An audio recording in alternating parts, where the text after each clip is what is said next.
Welcome back to the Les Petites Saintes Crochet blog. I'm Elise, and today I am talking all about how I edit my photos.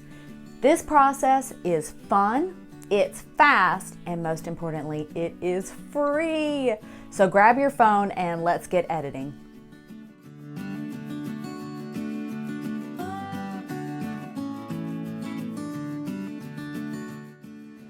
So our first step is going to be to go ahead and get that Snapseed app.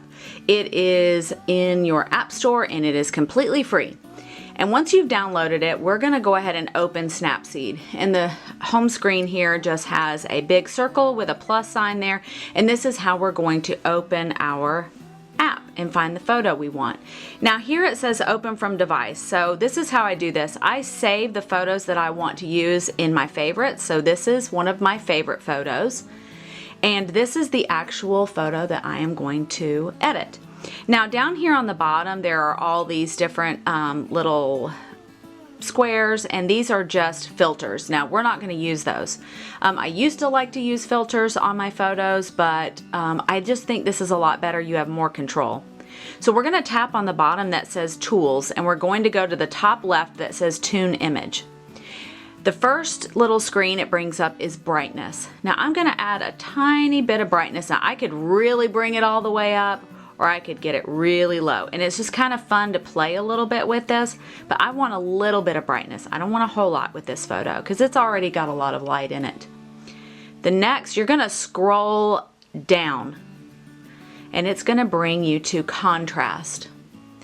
And I like a bit of contrast in mine, so I could really bring it up and you can see the contrast, really bring it down, and it mutes it a little bit. So I want a little bit of contrast in my photo. I'm going to go scroll back up, and this is saturation. Saturation is going to give you a lot of pigment in that photo, or it's going to take it down almost to a black and white. So I typically add a little bit of saturation to my photos, but not a lot, because sometimes it can distort certain colors, especially bright reds and oranges and really bright pinks. So I just add a little bit of saturation. I'm going to scroll up, and there's ambiance.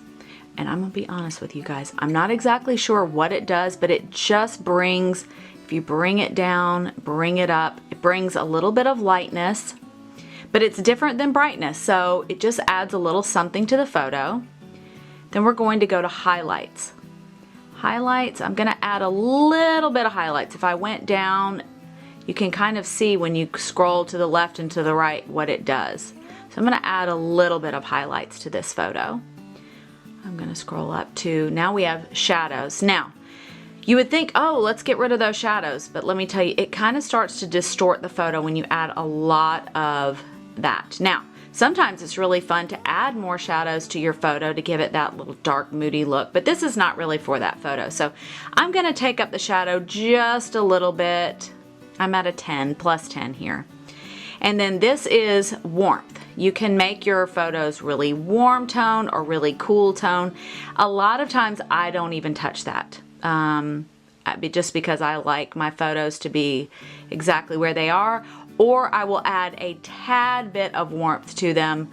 But for this one, I think I'm going to keep it at a 0.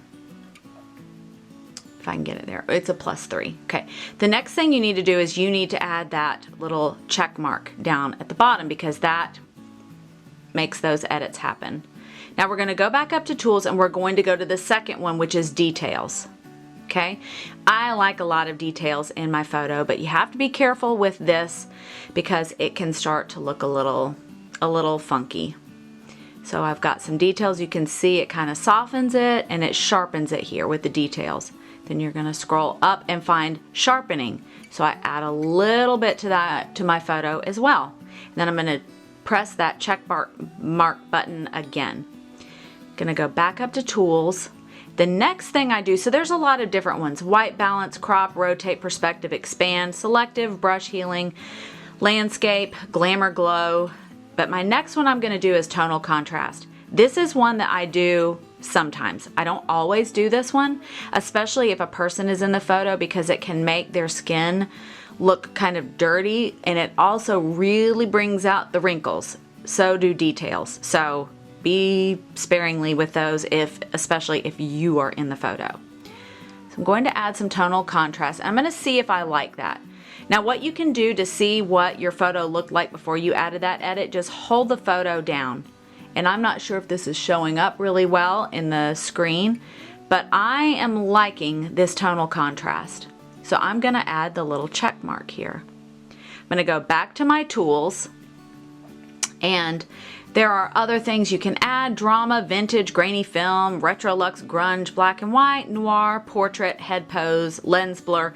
Lens blur is kind of a fun one, especially if you want to make your focus really crisp and everything else really blurry. And also you can move this where you want it and say, I wanted just my little fox here to be the focus, and I can press the check mark and see that really made everything around a little bit more blurry. But I can decide if I don't really like that, I can go up here to this button, press the back, and I can just say undo.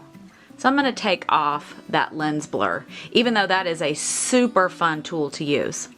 I'm going to go back to my tools, and I could use vignette. So vignette, what it does is it makes the outer edges darker.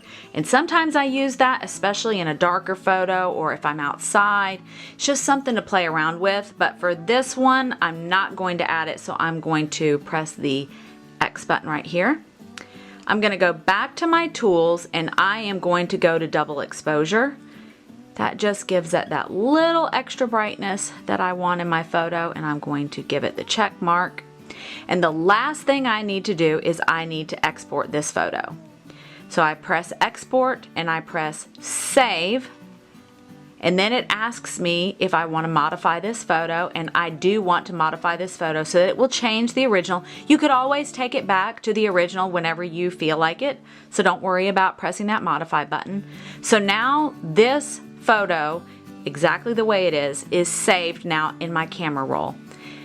If I really didn't like it and I wanted to go back, I can always go back up to here and I can press the revert button. And that way my photo goes back to exactly the way it was originally. So you don't have anything to lose by changing your photos and using those tools.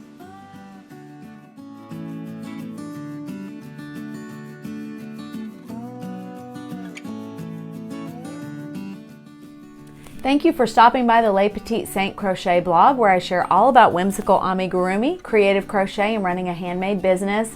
And if you liked this photo editing tutorial, please hit that like button, and I would just love it if you subscribe to my channel, and I will see you soon.